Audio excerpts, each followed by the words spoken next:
Have you observed, as a presidential historian, the role of a supporting family in a presidency? Has it changed since the age of Washington?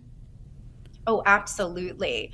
When George Washington was president, he had a special relationship with John Quincy Adams, as almost all the founders did. He was the best son, and he wanted to give him an appointment. And Quincy was so nervous about that, and he kept saying, "I don't think I should have this benefit of knowing him because of you."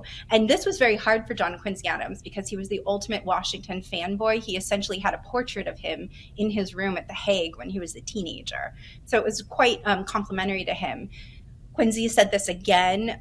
You really do not see family members playing more than tangential roles, or roles, for example, with President Lincoln, with Abraham Lincoln. You see his son in the military, but you do not see them as a right-hand man. You don't see them playing a substantial or significant role until JFK, of course, the subject of my next book. He appointed his brother, Bobby, to be the Attorney General. And that is, again, a noticeable, really conspicuous appointment compared to an invitation to a state dinner.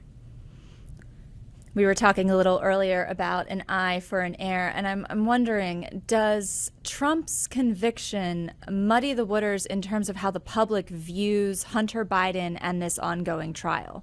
Does it make it less clean or straight down the middle? I'm not sure that it does. I look at the past and not the future, but it doesn't seem to me that it should. What we know about the Trump trial, about the recent conviction, because there are so many, but the most recent conviction, that was a group of Trump's peers in a state he has pledged allegiance to for quite some time, a place he did business in.